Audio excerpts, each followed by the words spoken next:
인도가 밀 수출을 공식 금지하면서 War in Ukraine.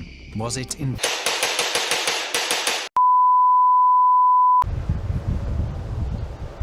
안녕하세요. 블랙팬TV의 송창섭입니다.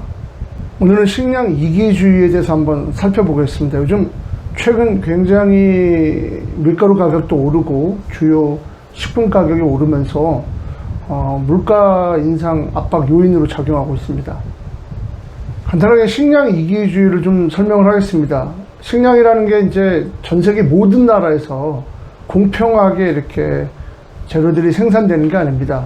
아무래도 산지가 좀 한정적이다 보니까. 근데 반대로 또 최근에 이제 물류가 많이 늘어나면서 운송수단이 굉장히 발달하고 있지 않습니까? 그러다 보니까 수요처가 늘어났는데, 그러면서 많은 곳에서 이제 식량을 쓰고 있습니다. 근데 이제 문제는 이런 것들이 일시적으로 병목 현상, 그러니까는 공급보다 수요가 늘어나게 될 경우에 세계 각국마다 자기네 국민들 먼저 식량을 제공하겠다라는 차원에서 이런 식량 이기주의가 생겨날 수 있습니다. 그런 것들이 일종의 최근에 일어나고 있는 현상인데요. 최근 이러한 문제에 대해서 한번 살펴보는 논의가 굉장히 활발해지고 있습니다. 많은 외신들도 이런 식량 안보, 식량 위기, 또한 식량 이기주의, 다 비슷한 말입니다. 이와 관련한 여러 가지 분석들을 내놓고 있습니다. 지금은 조금 안정세를 보이고 있지만 지난 5월이죠. 인도가 밀 수출을 공식 금지하면서 또 식량 가격이 크게 뛰었습니다. 그러자 인도로부터 밀을 들여오던 인도네시아 등 이제 동아세안 국가 여러 나라들의 물가가 뛰기 시작했습니다.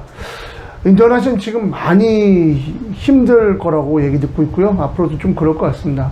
관련 해외 사이트를 살펴보니까 지난해 인도네시아에선 우크라이나산 밀을 가장 많이 먹었다고 하네요. 무려 26.2%였다고 하고요. 그 뒤로 이제 캐나다가 25%, 아르헨티나산이 22%였다고 합니다.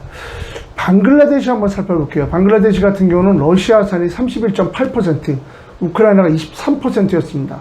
최근에 러시아와 우크라이나가 전쟁을 벌이면서 우크라이나산이 이제 수출이 금지가 되니까 당연히 방글라데시에서는 밀가루 수요가 공급이 부족할 수밖에 없습니다. 인도네시아 사람들도 밀가루를 많이 먹습니다. 밀가루 관련된 음식이 많은데요. 인도네시아에서는 밀은 이제 밀가루 관련된 음식은 미라고 부릅니다. MIE. 그래서 미고랭, 우리말로는 이제 제가 예전에 말씀드렸죠. 볶음면입니다. 빵 소비도 많습니다. 인도네시아 말로 로띠라고 부르거든요. 로띠. 인스턴트 미, 이건 우리로 치면 이제 인스턴트 라면, 이렇게 불리는데, 소비량이 세계 2위입니다. 1위가 여러분 어딘지 아십니까? 당연히 중국입니다. 439억 9천만 개를 소비했다고 나오는데, 두 번째가 바로 인도네시아였습니다. 132억 7천만 개였고요. 3위는 베트남, 85억 6천만 개였습니다. 우리나라는 이제 8위입니다. 8위. 37억 9천만 개를 소비했는데요. 그런데 여러분 보시면 알겠지만 중국이야 인도가 인구가 워낙 많은 나라니까 절대적으로 따지면 당연히 중국이 1등 아니겠습니까? 중국하고 홍콩 인구를 합치면 지난해 14억 2020만 명이라고 하니 엄청납니다. 때문에 저는 이제 1인당 라면 소비량이 중요하다고 봤습니다. 그래서 이 통계를 한번 제가 분석해 봤는데, 세계 라면 협회 통계를 그래서 토대로 한번 살펴봤습니다. 이게 이제 일본에서 만든 이제 국제 협회인데요. 자연스럽게 이제 일본에서 이런 관련 데이터를 분석하고 있습니다. 이 사이트를 보면 이제 일본 같은 경우는 라면이 이제 우리가 처음 만들었다 이런 자부심을 가지고 이런 통계를 내고 있는데요. 세계 각국의 인구 통계는 우리나라 통계청이 제공하는 자료를 근거로 제가 삼았습니다. 그랬더니 1인당 가장 라면을 많이 소비한 나라는 베트남이었습니다. 베트남. 한 명당 한 해에 86.5개를 먹는다고 하네요. 여러분 두 번째가 어딘지 아십니까? 74.3개인 바로 우리나라입니다. 대단하죠? 3위는 여러분 태국입니다. 51.9개. 인도네시아는 47.6개고요. 46.4개인 일본을 앞섰습니다.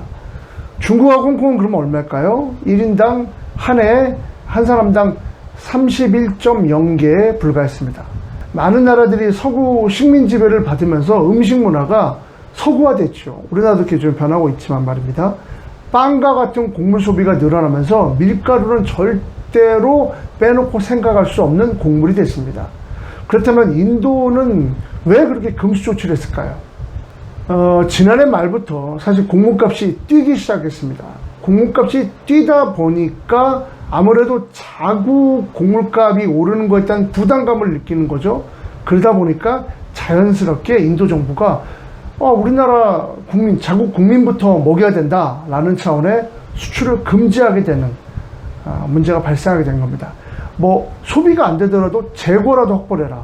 뭐 이런 차원에서 그렇게 결정을 한 것이죠.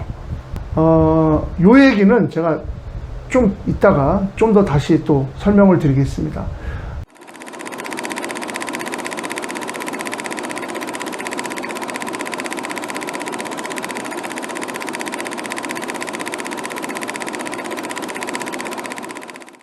여러분 기억나시죠? 저도 이제 맨 첫 회 블랙팬 TV 할 때 소개했던 소재였는데 팜유, 인도네시아가 팜유를 수출을 금지하면서 기름값이 이제 식용유죠. 식용유 기름값이 크게 뛰었는데 이것도 결국 마찬가지입니다.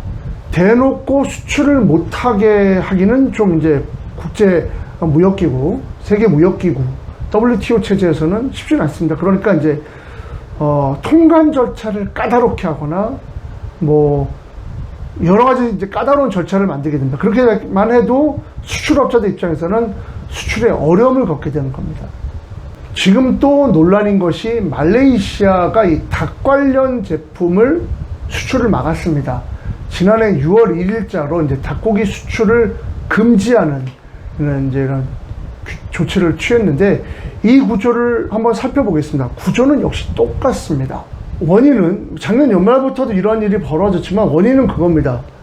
작년 연말부터 국제 곡물가가 조금씩 오릅니다. 국제 곡물가라는 거는 여러분 뭐 여러 가지 요인이 있겠지만 크게 이제 뭐 두 가지로 구분 지을 수 있는 게 첫 번째는 이상 기온에 따른 작황에 이제 문제가 생겨서 생산량이 줄어들게 되면 당연히 소비는 여러분 계속 늘고 있으니까 여러분도 아시다시피 당연히 가격은 오릅니다.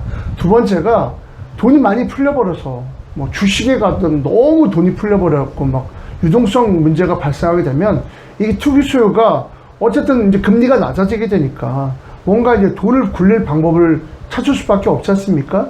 자연스럽게 선택하는 것이 투기성 자본으로 변하면서 이런 실물 이제 커머디티라고 불리는 원자재 상품에 들어가게 됩니다. 원자재 투자 시장에.